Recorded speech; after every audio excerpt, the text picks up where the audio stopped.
Le sac à disque. Le podcast commence ici. Ça m'est souvent arrivé d'être posé dans mon canapé et de voir mon mec préparer son sac pour aller mixer dans des soirées. Je me demande à chaque fois comment est-ce qu'il arrive à sélectionner une 60aine de disques parmi les 2000 qu'il a sous la main.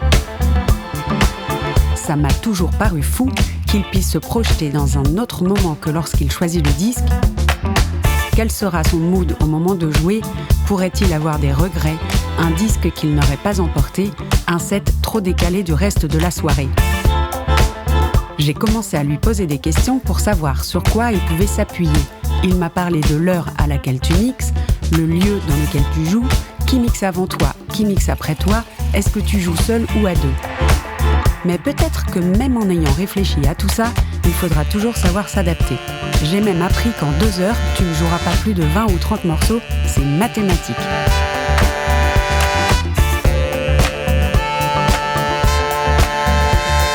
J'ai eu envie d'en savoir plus, suivez-moi.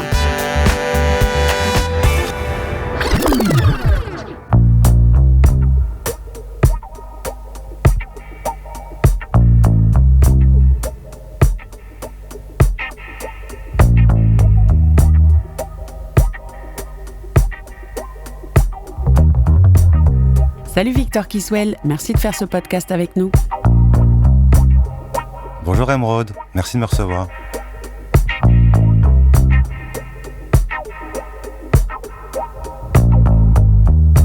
Est-ce que tu mixes pour le plaisir ou est-ce que c'est ton métier ? On peut dire les deux ou pas ? Je mixe pour mon plaisir parce que j'ai commencé à mixer, j'étais relativement jeune. Donc forcément, j'imaginais pas en faire une profession. Mais je peux pas non plus me considérer comme un DJ professionnel. Parce que je pense que je mixe pas assez pour gagner ma vie juste avec ça. J'ai d'autres activités. Mais on va dire que je mixe à la fois pour mon plaisir et c'est aussi un de mes métiers.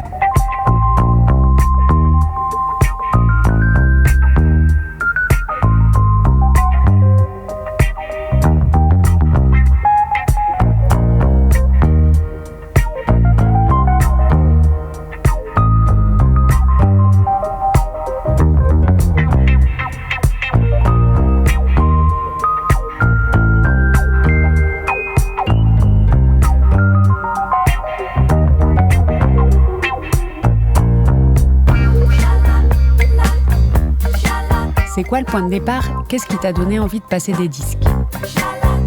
Le point de départ, comme peut-être pas mal de gens qui sont passés devant ton micro, c'est grâce à ma famille.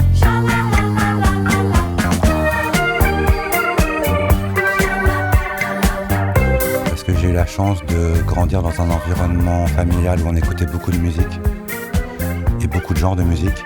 Mon père écoutait une musique à rien à voir avec ce que ma mère écoute ou écoutait. Et mon beau-père pareil. Et il y avait de la musique tout le temps à la maison, des invités très souvent à la maison.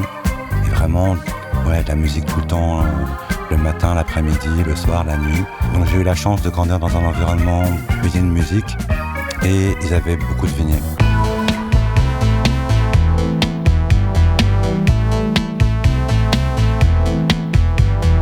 Donc j'ai été familiarisé très jeune avec l'objet, le son, et tout ce que ça comporte, quoi. Les pochettes avec toutes les histoires, les photos.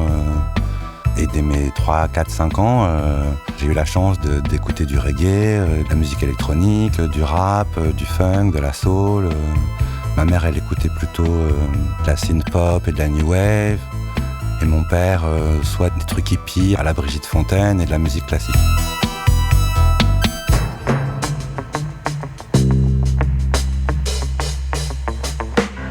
Mon beau-père m'a introduit à tout ce qui est soul, Curtis Mayfield, Marvin Gaye, etc. Donc je considère que j'ai été très chanceux. J'ai grandi à Paris, ça aide aussi. Ma mère bossait dans la pub. Il y avait un background qui faisait qu'on écoutait les bonnes choses, quoi, et les trucs qui sortaient. On était assez à la page au niveau musique. Tout a commencé en fait quand j'avais 12 ans. Ma mère m'a emmené acheter de la musique et m'a acheté 2 cassettes de rhythm and blues. Wilson Pickett, Otis Redding, Percy Sledge, des choses comme ça. J'ai adoré. Et c'était mon premier contact vraiment intime avec la black music. Après, mon père m'a emmené voir Amadeus au cinéma. J'ai bloqué sur la musique classique.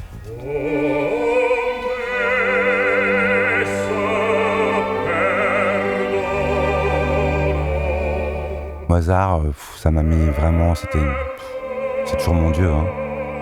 Je dis toujours de Mozart à Moody Man, quoi.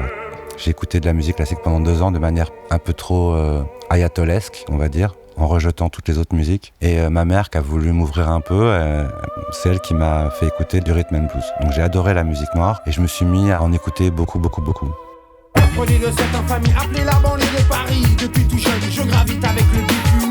Au collège, j'avais un an d'avance, donc tout le monde était plus vieux que moi dans ma classe. Et les filles qui m'intéressaient sortaient avec des mecs encore plus vieux. C'est ces filles-là qui m'ont fait découvrir le hip-hop.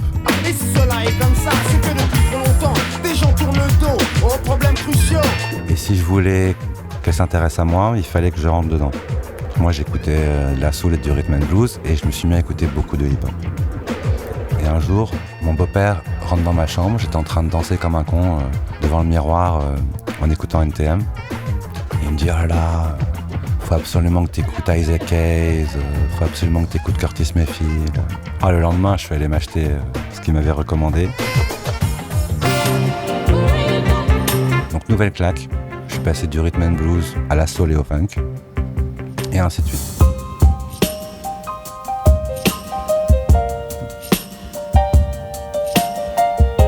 J'avoue, c'est devenu pas une obsession, mais quand même, j'étais très impliqué, quoi. Donc j'achetais beaucoup de disques.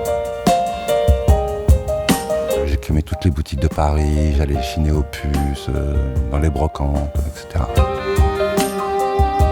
Pour rejoindre ta première question, je me suis mis à passer de la musique dans les soirées ou les fêtes, très jeune, je devais avoir 14 ou 15 ans, parce que j'étais relativement timide. Même si j'adore danser, il fallait que je participe à la soirée, mais avec un rôle un peu, je dirais un rôle à la fois déterminant et en même temps un peu caché.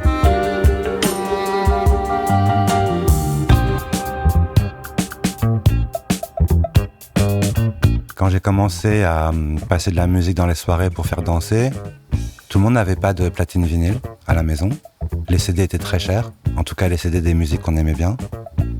Moi j'ai commencé à mixer, on va dire, avec des cassettes, quoi. Donc il y avait un lecteur cassette sur la chaîne des parents et on rembobinait le morceau qui allait venir sur un Walkman, voire avec un crayon à papier. Il fallait être hyper rapide, appuyer sur stop, éjecte, mettre l'autre cassette, appuyer sur play. C'était des soirées funk et hip-hop. Et donc il y a un moment où, en grandissant, on s'est débrouillé pour ramener 2 platines dans les soirées. Et ça m'a plu. C'est encore une question de chance, mais je me souviens d'une soirée assez mémorable chez un pote. On avait fait un flyer de dingue en reprenant la pochette d'un disque des Horny Horns produit par George Clinton. Il y a plein de gens qui sont venus dans cette fête et les mecs ils ont bloqué sur le son parce que j'avais vraiment beaucoup de funk et ils m'ont invité à jouer des disques au Citéa. Et donc mon premier mix c'était au Citéa, rue Oberkampf, mai 90. Je devais avoir 19 ans.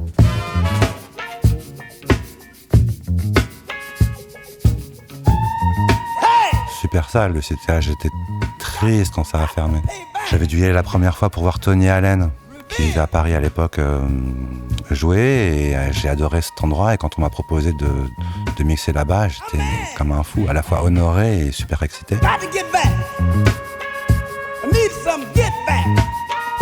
Il y a un groupe de mecs qui étaient là, plus vieux que moi. J'ai joué un morceau de James Brown, de l'album Payback, et les mecs se sont roulés par terre.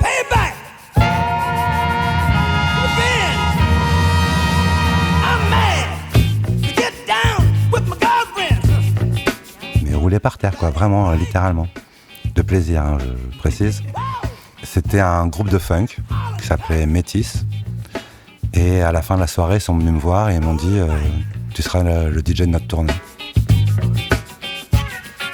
Donc, quand je me suis mis à mixer de manière plus sérieuse avec 2 platines dans les soirées privées, j'avais vraiment beaucoup de disques de funk, avec une approche pas uniquement d'écoute, c'est-à-dire que l'histoire de la musique m'intéressait. Donc, je lisais beaucoup de livres, à l'époque en anglais, sur l'histoire du funk et sur tous ses dérivés.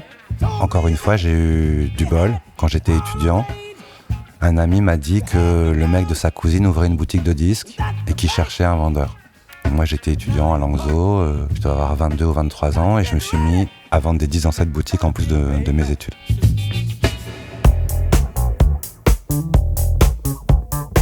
Voilà, la chance que j'ai eue, c'est que c'était chez Yuri, rue d'Argout. C'est là où il y avait le shop, Black Market et le Café Noir. Et c'est l'époque French Touch, Soirée Respect, Queen, tout ça. Et tous les DJ parisiens faisaient la navette entre le shop et le Café Noir. Et donc ils passaient devant Black Market et devant chez Yuri. Donc ils venaient tous acheter leurs samples de disco chez Yuri.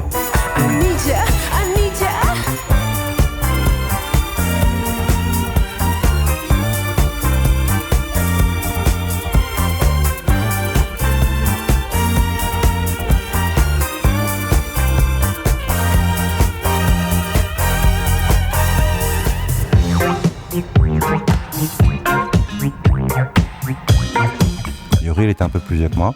Il aimait le funk et tout ça, mais il n'était pas aussi impliqué que moi, je dirais. Mais il n'avait pas ma timidité. Donc il a fait ami-ami avec plein de gens.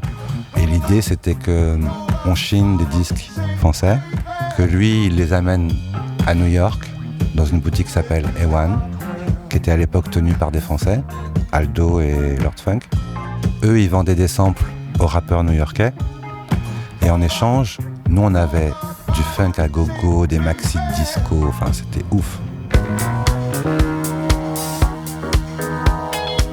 Et donc, c'était un peu l'époque où il n'y avait pas encore de jeunes qui tenaient des boutiques de disques. C'était plutôt les vieilles générations qui dormaient sur leur stock, qui étaient un peu aigris parce que les gens achetaient moins de vinyle. Et entre l'aigreur et l'alcoolisme, leur boutique marchait pas trop. Et nous, on était hyper dynamiques. On vendait les disques pas trop cher.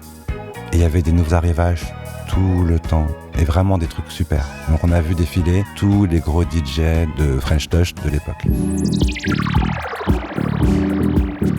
C'est là aussi où je me suis rendu compte que j'étais pas tout seul en mode collectionneur fou. Et j'ai rencontré des collectionneurs mais géniaux. Mais pas de mes musiques, forcément. J'ai rencontré des collectionneurs de prog, de pop, de musique psychédélique, de musique électronique, de musique expérimentale. Et oh, là, ça m'a ouvert tous azimuts sur toutes sortes de musique.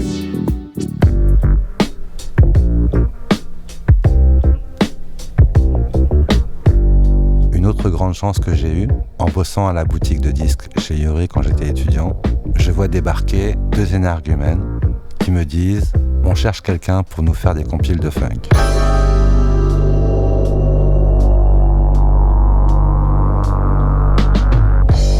Et pour une fois, j'ai pas été timide et j'ai dit « Moi ». Je voulais pas que ce soit quelqu'un d'autre. The Urge. The Urge. Et une de ces 2 personnes, c'est Dave Berton, c'est ton mari, à qui je dois beaucoup.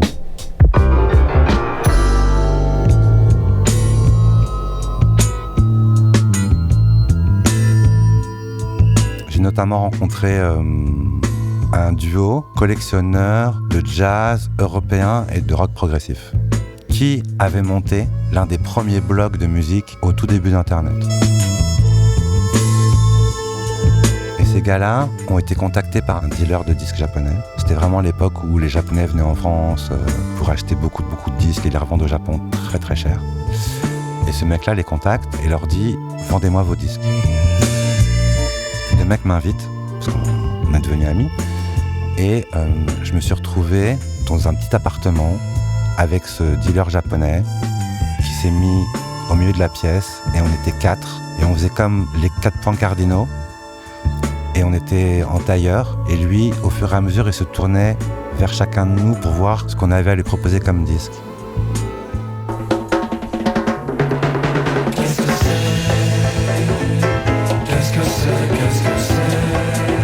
Ça faisait presque cérémonie, comme un rituel.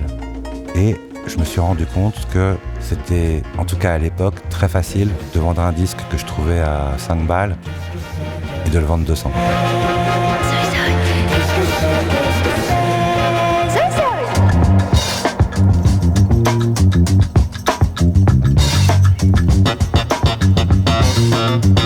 Et moi j'étais étudiant encore et je me suis dit mais waouh, métier de dingue quoi.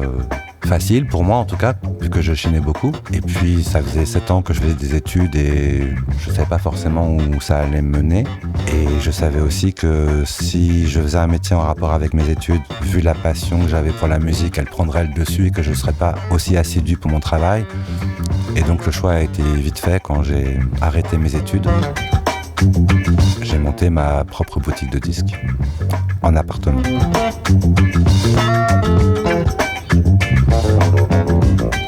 Et là, on est en quelle année ? On est en 2001. La femme avec qui j'étais à l'époque est tombée enceinte. On attendait un bébé. Et ça m'a boosté. Ça m'a boosté grave. Et donc j'ai dit, ah là là, on attend un bébé, génial, mais j'avais 25 ans et il fallait l'accueillir dans de bonnes conditions. Donc j'ai eu 9 mois pour me mettre d'équerre. Donc, j'ai monté ma boîte et tous les disques que j'avais accumulés dans mon salon, je me suis dit voilà, je vais me mettre à les vendre à des collectionneurs, à des DJ et à des producteurs. Il y a plusieurs éléments qui ont été déterminants, pas un seul. Un premier élément, c'est il y a un des mecs qui passait à la boutique qui me dit voilà, moi je vends beaucoup aux Japonais, mais il y en a qui se déplacent pas jusqu'à Paris et ils m'ont envoyé leur liste de recherche imprimée, ce qui ne se fait plus du tout depuis des années quoi. Il me les a filées et je les ai apprises par cœur.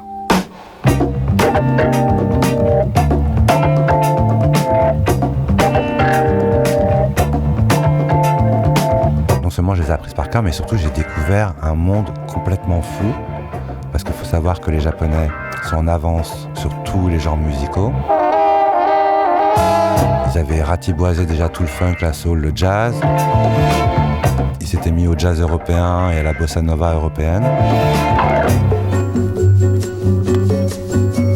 D'ailleurs maintenant c'est assez rigolo parce que leur goût a évolué, mais après cette période-là, ils se sont mis dans le reggae et le hip-hop. Et tous les bons disques de reggae, tous les bons disques de hip-hop se sont retrouvés au Japon. Enfin, dingue. C'est vrai que les Japonais, niveau musique, ils font pas les choses à moitié. Jamais rien à moitié. Donc j'ai découvert énormément de choses grâce à ces wantlists pour les Japonais. Et je me suis mis à vendre des disques aux Japonais pendant 3 ans. Quasi exclusivement aux Japonais. C'était dingue, parce qu'ils avaient un pouvoir d'achat à cette époque-là très élevé. Ils étaient prêts à mettre beaucoup d'argent pour des disques qu'on trouvait en France pour très peu cher. Ça arrivait pas tous les jours, mais disons que quand ça arrivait, dingue quoi, très encourageant en tout cas.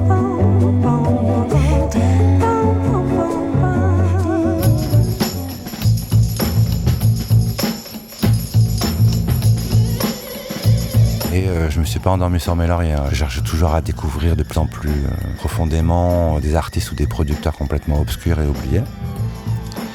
Et le deuxième élément déterminant, c'est que j'écrivais pour un fanzine de musique qui s'appelle RPM, qui a fait quelques numéros. J'écrivais des chroniques sur la soul et le funk, et 2 mecs écrivaient sur la drum and bass et le hip-hop. Et un jour, il m'appelle, il me dit voilà, il y a un label là qui vient à Paris pour la première fois. Ils sont à fond dans les disques, on les a captés pour les interviewer pour RPM, mais ils aimeraient bien venir chez toi pour acheter des disques, ou au moins pour regarder. Il y avait 2 Américains et un Canadien, et je les sentais un peu saoulés au début. J'habitais dans le nord de Paris, ils avaient des journées fatigantes. Ils viennent chez un mec qui n'a pas vraiment une boutique, c'était un appartement, donc c'était un peu bizarre pour eux. Et je leur ai joué 3 disques.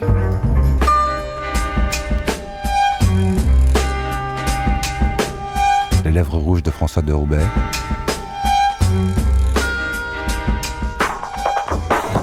Je leur ai joué Original Popcorn. Et j'ai dû leur jouer un truc japonais. Et ils sont devenus complètement ouf.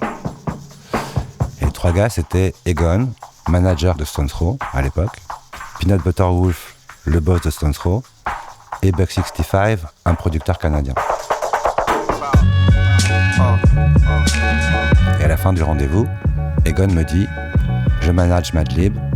Prochaine fois qu'on vient à Paris, on vient chez toi. » Et a démarré une relation de 7 ans où je fournissais les samples à Madlib. Amazing flavor. Yo.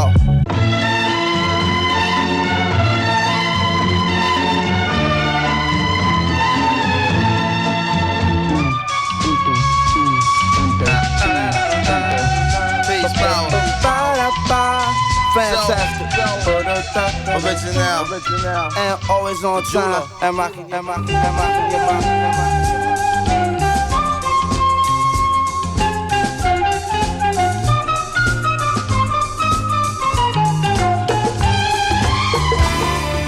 Donc j'ai eu la chance. C'est pas que de la chance, t'as du pif. Toi t'appellerais ça du pif, ouais, ok. Comme je disais tout à l'heure, il y a un poil de chance et beaucoup de travail. C'est vrai, ça aurait pu être un one-shot. Je voulais être chercheur en biologie marine, en fait, quand j'étais plus jeune. Donc c'était une façon d'appliquer une rigueur scientifique à une activité commerciale qui, pour moi, me rebutait. C'est-à-dire que moi, les activités commerciales, ça me rebutait. Pour moi, j'étais un chercheur. Et le fait d'allier les deux, ça m'a permis à la fois de continuer à avoir cette démarche de chercheur et de rendre la profession de vendeur plus sexy pour moi. C'était assez marrant, ce truc-là. De trouver des disques pas chers et de les vendre chers, je l'ai pris comme un jeu. Yo, pass off, man. You know what it is, man. This that shit. Yo, Alchemist, what up? Good looking.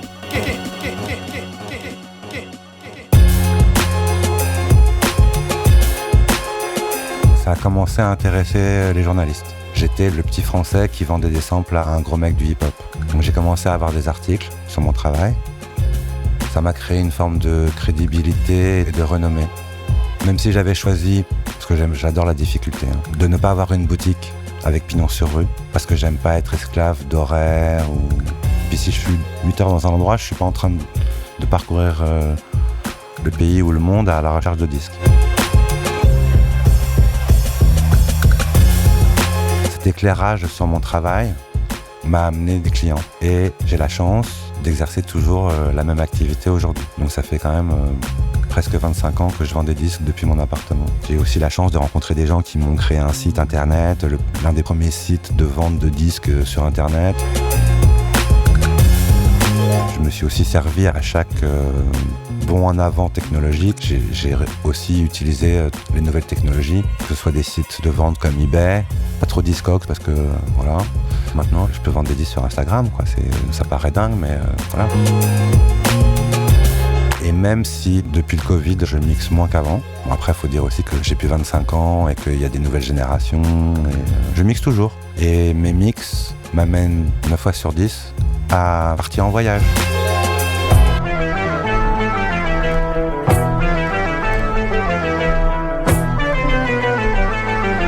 Donc, j'ai eu la chance de mixer en Inde, en Amérique du Nord, en Afrique du Nord, au Moyen-Orient, dans tous les pays d'Europe. Et à chaque fois que je mixe dans un pays, je demande à rester un peu plus longtemps aux organisateurs. Et j'en profite pour ratiboiser tous les lieux où il y a des disques.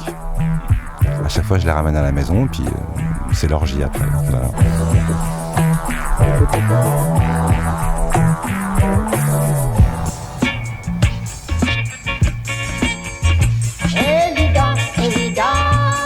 Alors, est-ce que tu arrives à me dire quand même combien t'as de disques dans ta collection ? Effectivement, c'est un peu dur de déterminer un chiffre. Alors, je sais que j'en ai entre 6 et 10 000. L'écart paraît énorme, mais je ne saurais pas dire. Parce qu'effectivement, il y a beaucoup de disques qui rentrent, beaucoup de disques qui sortent. Je ne dis pas que je mélange ma propre collection et les disques que je vends, mais ils sont dans le même endroit. Et est-ce que tu arrives à nous faire un panel ? Des genres ou des... Ouais, les genres, parce que ça va nous amener à comment tu t'y retrouves dans ta collection.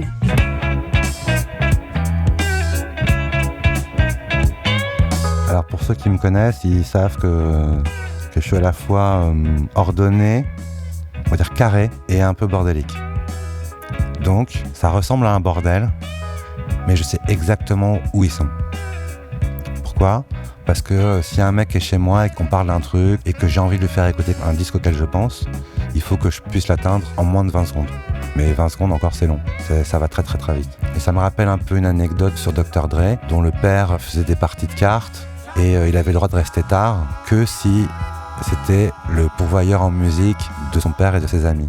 Et donc les grands jouaient aux cartes et lui il était à côté de la platine et de la collection de disques. Il y en a un qui nommait un son et il fallait qu'en quelques secondes il l'ait mis sur la platine.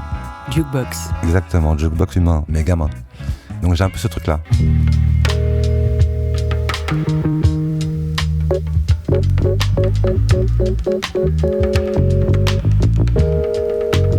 Disons que j'ai une grosse étagère avec mes disques à moi, plus voilà, plein de piles qui sont par terre. Et après, j'ai d'autres étagères où c'est les disques que je vends.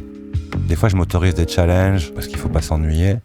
Je vends un disque de ma collection et après, il faut que je le retrouve. Bon, ça m'a aussi joué des tours parce que dans l'intervalle, comme je chinais beaucoup, je le voyais très souvent et je me disais, je vais le retrouver. Puis en fait, je le retrouve plus parce que, voilà, bon, tant pis pour moi. Et tes disques à toi, sans parler de vente, comment tu les ranges ? Alors comment je range mes disques ? D'abord par genre. J'ai beaucoup de jazz, beaucoup de soul et de funk, de disco, des États-Unis. À côté de ça, j'ai tout le jazz, le groove, le funk européen. Tout ce qui est psychédélique, rock progressif, dans d'autres rangements on va dire. Et après, tout ce qui est musique africaine, musique latine, brésilienne, indienne, japonaise, océanienne, etc. Caraïbes. On va dire chaque genre et chaque région du globe a son emplacement. Il y a une époque où j'étais plus méticuleux et c'était par ordre alphabétique d'artistes. Et quand j'étais vraiment plus jeune, c'était par chronologie, en plus d'être par ordre alphabétique. Mais là, c'était vraiment nerdy.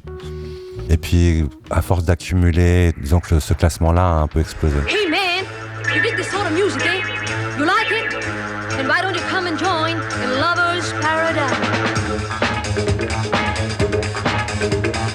Un peu comme des continents, j'ai l'impression. On peut faire le tour du monde chez toi, en fait ? Chez moi, ouais. Il y a des listes de presque tous les pays. Du coup, est-ce que t'as un pays que t'as pas ? Bah ouais, genre Albanie, c'est mort, tu vois. Quoique, j'ai trouvé de la musique albanaise pressée sur des flexi-disques en Union soviétique. Mais des disques albanais pressés en Albanie, non. C'est ça aussi qui est très intéressant, c'est que la production musicale est très liée à l'histoire du pays, à la politique du pays. Et moi, l'histoire et la géographie, à côté des sciences, c'était aussi mes passions.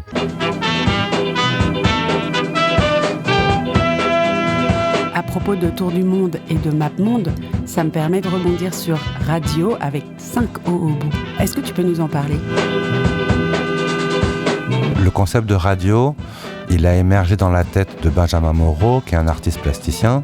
Et c'est lié à une frustration, en fait, de ne pas pouvoir écouter de la musique de tel pays et de telle époque comme ça.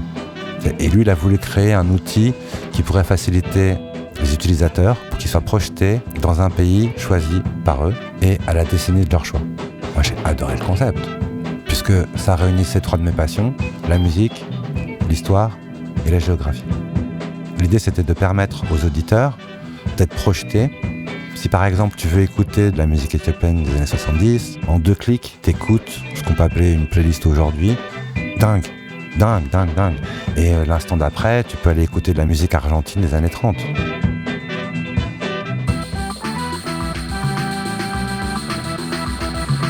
Le concept est fou. Et comment ça a commencé ? Moi, je suis pote avec Guido d'Acide Arabe. Il m'a dit « Victor, il y a un projet qui est en train de se monter, là, avec des DJ du Baron. Je pense que ça peut être pour toi. »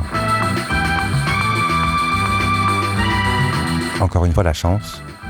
Le premier interlocuteur que j'ai eu dans l'équipe de radio, c'était Alex Pan, qui plus tard a créé Polo et Pan. On a très bien accroché. Moi, j'ai foncé tête baissée dans ce truc-là. C'était 1 an avant l'ouverture au public du site. Et il y avait encore beaucoup de boulot parce qu'ils avaient tous des morceaux, surtout de pays, on va dire, occidentaux. Donc moi, j'ai rempli aussi, les casques étaient vides. Moi, je me suis régalé à mettre la musique égyptienne.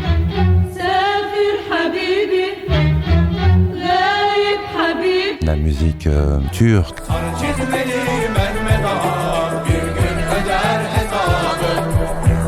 indienne.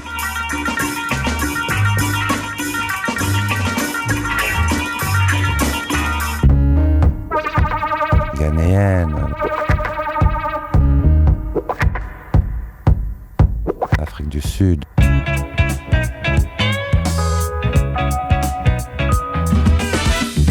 Le Cuba. Voilà, moi je me suis éclaté à faire ça. J'ai bossé jour et nuit sur ce truc.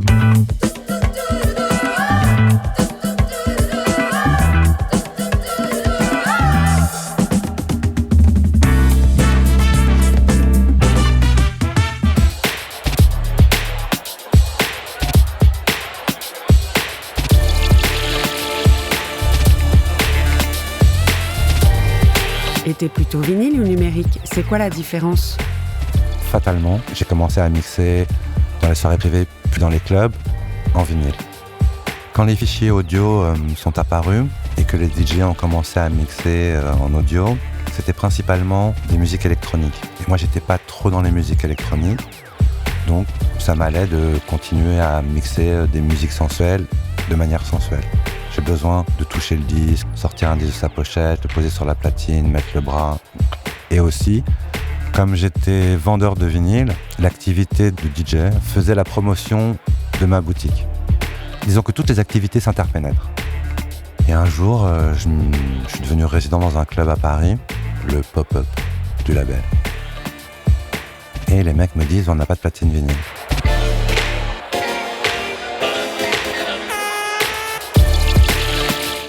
Merde, comment je vais faire? Ah non, tu te débrouilles, mais si tu veux être résident ici, il faut que tu mixes sur clé. Donc j'ai fait OK, chiche. Donc ça n'a pas été simple au début, puisque j'avais pas trop de fichiers audio. J'en avais un peu, mais pas trop. Donc il a fallu encoder, etc., etc. Mais la première fois que j'ai mixé sur CDJ avec une clé USB, mais je me suis senti léger en rentrant chez moi. Nouvelle vie. Non. Ça m'arrive toujours de mixer sur clé USB, hein. Mais j'ai pas switché. En bossant en radio, il s'agissait d'accumuler des fichiers audio. Moi, je me suis amusé à ratiboiser tous les blogs de tous les pays du monde, quoi. Donc, c'était génial. J'avais énormément de fichiers audio, mais quand je dis énormément, c'est, je sais pas, genre 80 000, quoi. Ouais, c'est pareil, il faut les ranger. Il faut les ranger. Et là, pour le coup, c'est mon instinct scientifique qui prime. Et je suis très content d'avoir cette rigueur-là. Tous mes fichiers audio sont overtagués. J'ai le nom du pays, l'année, le genre, les artistes, la pochette. Donc j'ai une audiothèque très pratique. Je m'en sers d'appui, de pense-bête. Je suis content de ça parce que c'est un truc que j'ai fait dès le début. Le seul truc que j'ai pas fait avec mes fichiers audio, c'est les BPM.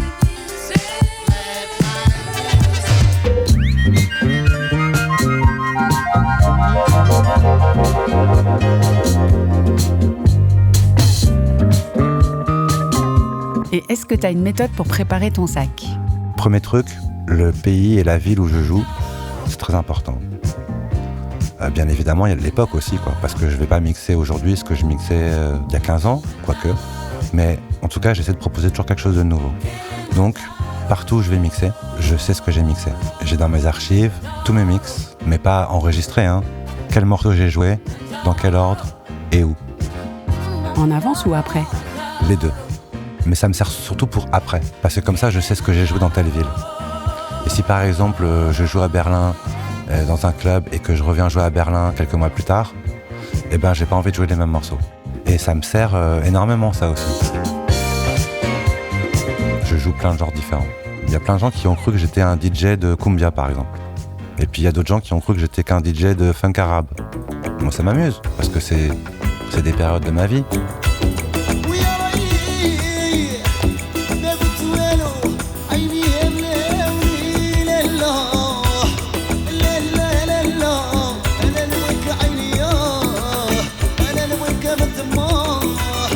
C'est exactement ce qu'on ressent quand on écoute ton son, hyper éclectique, et du coup, c'est un peu comme un voyage. Je suis totalement d'accord avec toi. Je me considère pas vraiment comme un DJ parce que j'ai 2 mains gauches. Techniquement, je suis nul. Mais je connais bien mes disques. On va dire que je suis plus un sélecteur qu'un DJ, ça me dérange absolument pas. Mais j'emmène les gens et je leur fais faire un tour. Éventuellement, je les ramène au même point qu'au début, ou alors je les amène dans un endroit qui n'a rien à voir avec là où je les ai pris. Et c'est ça qui m'amuse. Mon premier auditeur, c'est moi-même. Et je suis très exigeant, vraiment. Il faut que moi, je m'ennuie pas. Et si je m'ennuie pas, a priori, les gens, ils vont pas s'ennuyer. Donc moi, je suis pas le DJ comme un DJ de musique électronique qui va aller dans des boutiques de 10 3 fois par semaine pour écouter toutes les nouveautés et avoir un set de nouveautés à chaque fois. Moi, ce qui m'amuse, c'est de jouer des trucs, soit que les gens connaissent pas, soit des trucs oubliés. Donc c'est toujours un risque. Parce que les gens se sentent plus à l'aise sur des morceaux qu'ils connaissent. Moi, je prends le contre-pied de ça. Mais c'est aussi un truc qui détermine quel genre de morceau je vais vouloir jouer. Pour ce qui est de la préparation de mon sac, comment je commence et comment je finis sont 2 choses hyper importantes. Et aussi, ça dépend de l'heure à laquelle je commence, si c'est en après-midi, en extérieur, si c'est un festival ou un club. Voilà, il y a plein de paramètres qui rentrent en compte. Je peux pas me permettre de préparer un set le matin même pour le soir. Donc si je mixe un vendredi ou un samedi, je vais m'y mettre max le mardi, quoi. Que mon set il dure 1 heure ou 6. Et d'ailleurs, je me suis rendu compte que préparer un set d'1 heure était pour moi beaucoup plus difficile que de préparer un set de 6 heures. Que préparer un set de 6 heures, c'est facile, c'est le musée, quoi. Je mets tout ce que je veux, voilà. Mais 1 heure, c'est 15 morceaux max, quoi. Je passe pas des passages de 30 secondes, hein. Donc 1 heure, c'est 15 morceaux, quoi. Quand t'as beaucoup de disques, disons, c'est très dur de choisir juste 15 morceaux. Et est-ce que t'en redécouvres ?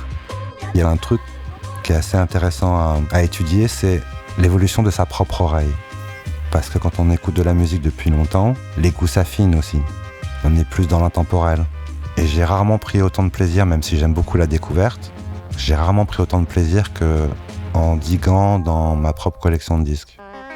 Donc effectivement, quand je fais mon sac de disques, parfois je peux partir avec une idée et puis finir avec une autre. Mais c'est au moins autant jouissif que le set en lui-même.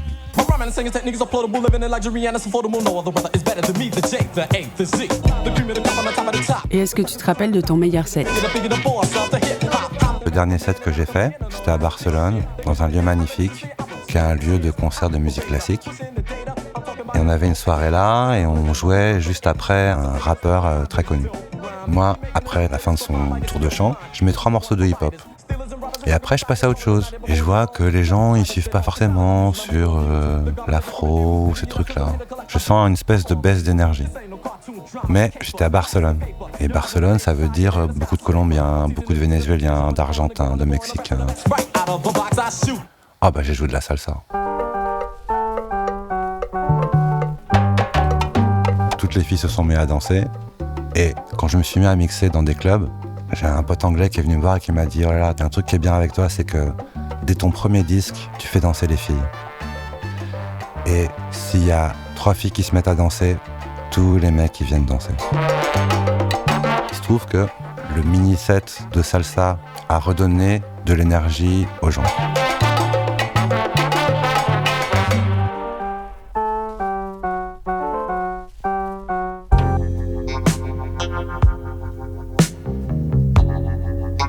Et est-ce qu'un même sac pour 2 fêtes, ça peut marcher ? Je peux très bien avoir un mix dans un club et après me faire inviter par des gens que j'aurais rencontrés qui me disent « Viens à la maison, il y a des platines, on fait la teuf ».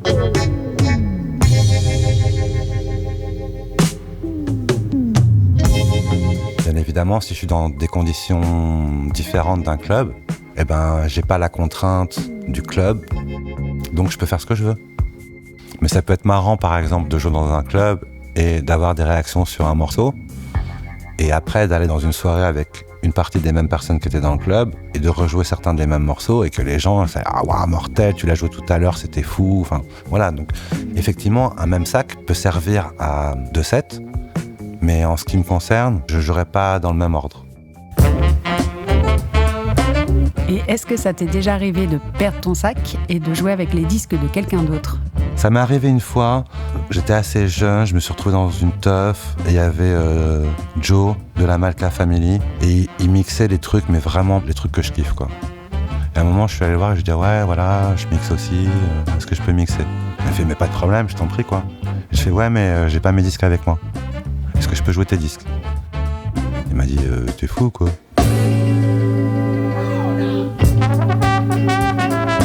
Bon, moi j'avais 20 ans et lui 30, hein, donc si c'est un ami, je peux éventuellement faire ça. Parce que c'est pas évident de toucher au disque de quelqu'un que tu connais pas, ou même si aujourd'hui forcément ma position fait que ce que j'inspire aux gens, c'est pas la même chose que quand j'avais 20 ans et que je commençais. Aujourd'hui, on me laisserait plus facilement jouer les disques des autres.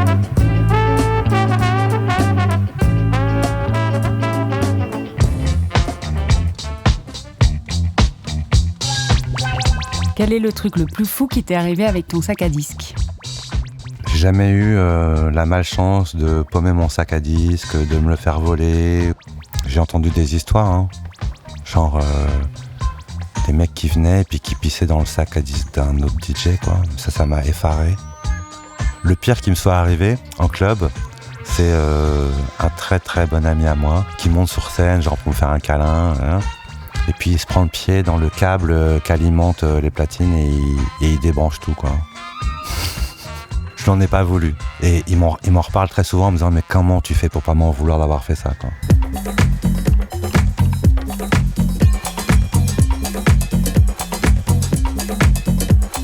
Et enfin, est-ce que tu prévois toujours un morceau pour clôturer ton set ? Comme je te disais, j'attache beaucoup d'importance au début du mix et à la fin du mix. Le début parce que c'est l'invitation. Et le dernier morceau, c'est la dernière touche, la dernière note, la dernière saveur avec laquelle ils vont rentrer chez eux. Donc hyper important. Mais ça peut m'arriver de me dire à l'avance que je vais finir sur tel morceau et de finir sur un autre. Généralement, à la fin de mes sets, il me reste toujours une dizaine de disques que j'ai pas joués. Ce qui me laisse une assez bonne latitude pour finir soit sur un morceau de disco, un morceau de house, ou soit mettre un truc un peu œcuménique, tu vois, pas forcément la bombe du dance floor, mais un morceau peut-être que les gens connaissent bien, ou une reprise d'un morceau que les gens connaissent bien et que ça finira un peu en communion. Depuis 2 ans, j'aime bien finir mes sets avec un morceau de Matteo et Matos. Je suis pas connu comme un DJ de house et puis j'aurais pas cette prétention-là. J'aime bien finir avec un morceau de house.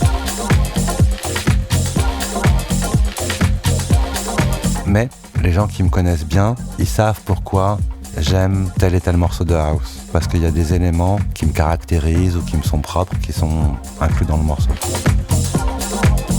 Merci Victor Kiswell. Merci Emeraude, c'était un plaisir. Pareil.